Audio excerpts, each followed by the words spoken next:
Here's a look at the Wyze Buds Pro. These are the competition to all the Pro wireless buds. Closing with a nice thunk. This is me with a fit test, placing the right and the left buds in my ear, and then giving my head a good shake to simulate what it'd be like running, jogging, and they stay in my ear pretty well. And so, not going to fall out very easily, like the competition. Up next, here are the Wyze Buds Pro up to the competition. So, next to it, these are the Echo Buds, the Samsung Galaxy Buds Pro, and the AirPods Pro. And so here is a look at all of them again. And up next to the AirPods Pro, which it is a fairly similar design. So take that as how you want to look at this. Very similar design. So here's adding the Wyze Buds Pro to this is using a Pixel 5. So the pairing and searching for the buds takes an extremely long time. It's over 30 seconds, so it's not using the Google Fast Pair, and it's your normal. Sure, you want to give access to the contacts and history to the Wyze Buds Pro, not necessarily need to do that. And here is actually the Echo or the ALEXA integration. It actually detects that the buds are paired before it is shown up in the interface, and immediately up front there's a firmware update, and the original version is 0.607 and 0.632 is the update for the device. And so it does take a good 20 minutes for the upgrade to take place. And so I'm just going to simply skip ahead 20 minutes to when it's complete.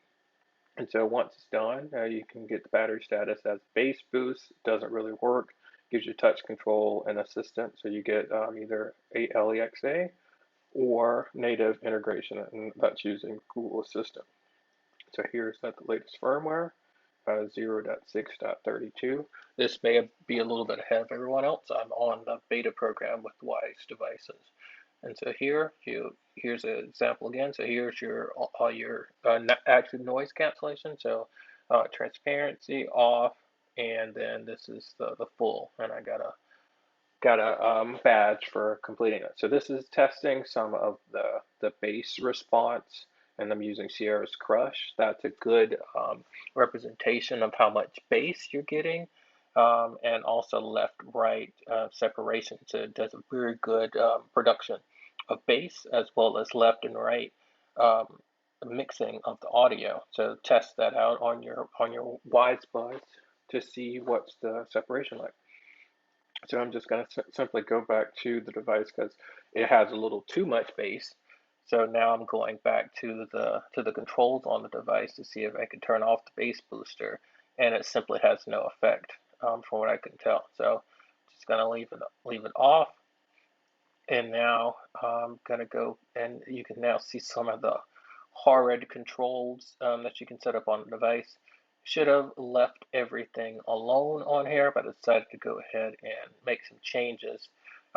In theory, you should just essentially be able to just leave them as is because it gets very, very confusing once you start going into the menu and you're able to make changes. You can essentially you can increase volume, and you can change the skip back options of each bud individually. It gets to be a bit confusing, especially if each one of your buds from different vendors have different touch controls. So thinking of this, I'll actually go back and just change everything back to the original state. But here is just some more options that you have available. You can turn the voice assistant on and off from a double or triple tap, and you have separate controls for media, and then when you're actually in a call or receiving a call. But it gets to be very confusing with all the touch controls, and I would just recommend people to just leave that alone.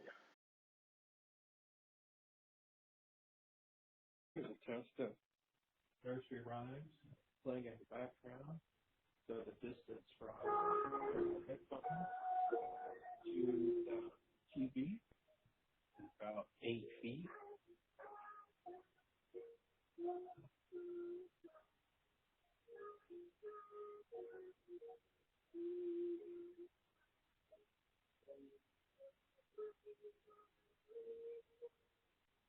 Probably not much cancellation.